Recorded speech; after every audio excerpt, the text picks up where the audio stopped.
أعتقد أن إذا حوصر هؤلاء بناء على إنذار واضح لفترة ومنع الدخول وسمح بالخروج الآمن واستخدمت أساليب فيها حفظ الدم لكن مواجهة حقيقية لاستمرار هذه الظواهر هنصل نتيجة.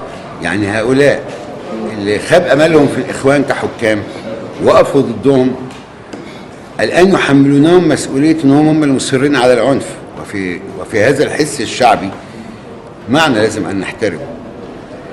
لكن أنا لا أريد أن أمشي مع هذا التيار في تعامل عنيف معه.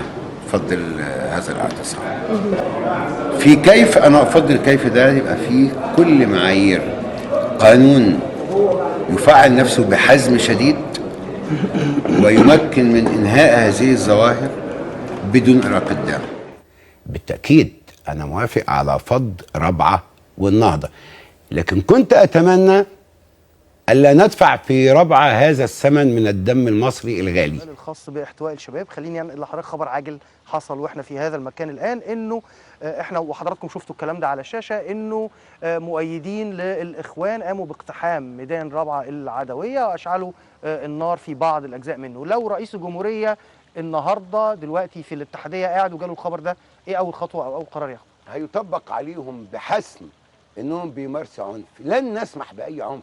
مفيش حد يولع نار ولا يهد بيت ولا يعتدي على مال خاص ولا عام، ده ضد قواعد التعبير السلمي عن الرأي. إذا عاوزين نبقى بلد محترم، عاوزين يتظاهروا، هنخليهم يتظاهروا، يقولوا رأيهم، يرفعوا يافطة، يقولوا هتاف ويروحوا بيتهم. لكن اللي هيعتدي على منشأة مصرية أيا كان انتمائه، يبقى من شباب الثورة، من شباب التيار الليبرالي الإسلامي، هو يخرج على قواعد اتفاق المصريين والدستور والقانون. لو كنت بدلا من المستشار عدلي منصور رئيس المؤقت، كان قرارك هيبقى بخصوص فض رابعة ايه؟ فض رابعة بهذا الشكل، بشكل مختلف؟ أنا رأيي كان واضح ولا زال، فض رابعة هو القرار الصحيح.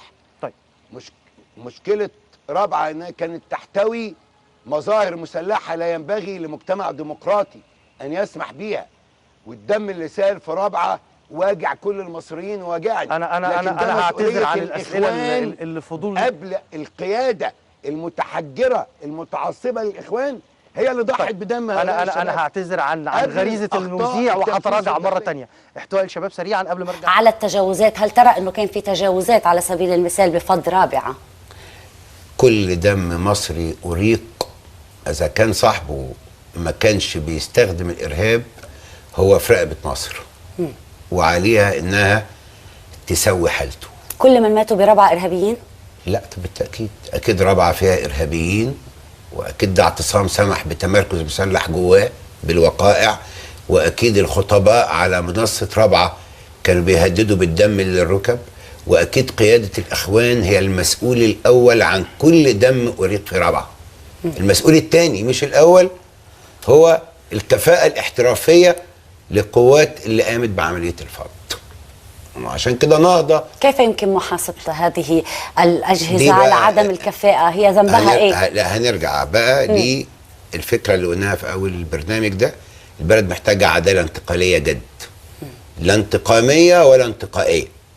كل دم يتم الحساب عليه ويبقى نحقق عدالة، لأن الشعور بالظلم لا يمكن معه إن مجتمع يستقر ويطلع لقدام.